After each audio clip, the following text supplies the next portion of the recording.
Most people assume the Harley-Davidson Shovelhead is locked in the past. Like it had its moment, it leaked oil, made noise, and then politely retired to vintage bike shows. But the more I've thought about a 2026 Shovelhead, the more I'm convinced that idea is lazy. Not wrong, just lazy. What surprised me was how often Harley's future conversations quietly circle back to its past.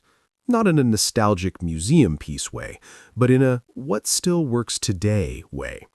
And the Shovelhead name? That's not just history, that's an attitude Harley hasn't really leaned into for a while. When I imagine a 2026 Shovelhead, I don't picture a retro clone. I picture something closer to what Harley did with the Lowrider S. Old soul, modern backbone. Because the original Shovelhead wasn't about comfort or refinement, it was about raw torque, mechanical honesty, and a bike that demanded something from the rider. I compared this idea to bikes like the Sportster S and even the Pan America.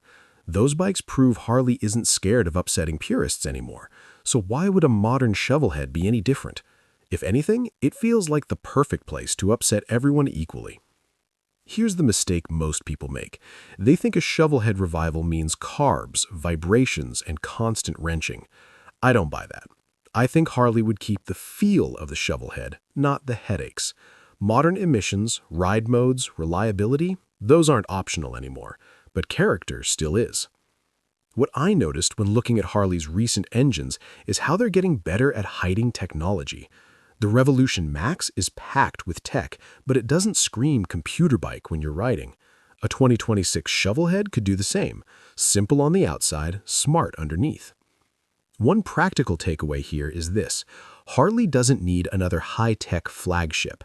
It needs a bike that feels mechanical again, without being fragile.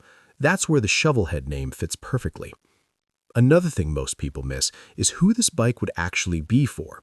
It's not for new riders. It's not for long-distance touring riders either. This would be for people who already love Harleys, but feel like something went missing over the years. I've talked to riders who love their Milwaukee 8 bikes, but admit they feel polite. Powerful, yes. Comfortable, absolutely. But polite. The Shovelhead was never polite, and that's exactly why it still gets talked about decades later. If Harley does this right, the 2026 Shovelhead wouldn't chase horsepower numbers. It would chase torque delivery and sound. I'd expect a strong low-end punch, a slower revving personality, and an exhaust note that feels intentional, not artificially loud, but unmistakably present. Here's where it gets interesting. I think Harley would intentionally limit this bike, not in performance, but in options. Fewer trims, fewer accessories. This is the bike approach. That alone would separate it from the rest of the lineup. Most modern bikes drown you in choices. Bars, seats, modes, screens. A Shovelhead should feel stripped down by comparison. Not cheap, just focused. Another misconception is that younger riders wouldn't care about a Shovelhead. I don't agree. Younger riders don't hate heritage. They hate fake heritage. If the bike feels authentic, they'll get it immediately. I noticed this with how younger builders treat old Harleys. They're not restoring them to factory spec, they're turning them into brutal, minimal machines.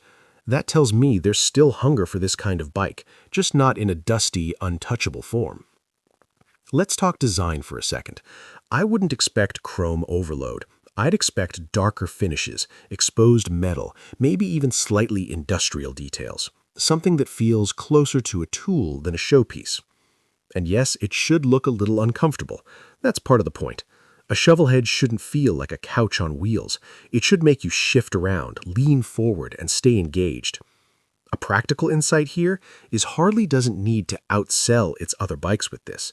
The Shovelhead would be a statement bike, a tone setter, something that reminds people Harley still understands raw motorcycling. If this bike existed, I think it would quietly influence the rest of the lineup. Less plastic, more metal. Less explanation, more presence. There's also pricing. I don't see this being cheap, but I also don't see it being outrageous. Somewhere between nostalgia and modern performance, priced for riders who know exactly why they want it. And honestly, that's refreshing. Not every bike needs to chase mass appeal. The more I think about a 2026 Shovelhead, the more it feels like a test, not of engineering, but of confidence. Is Harley confident enough to build something that doesn't try to please everyone? Because the original Shovelhead never did. If Harley actually brings this name back and does it right, it won't be the fastest or smoothest bike in the showroom, but it might be the one people keep walking back to, the one they sit on twice, the one they think about days later. And if that happens, I don't think it'll be because of specs or nostalgia. It'll be because for the first time in a while, Harley remembered that some riders don't want perfection. They want personality.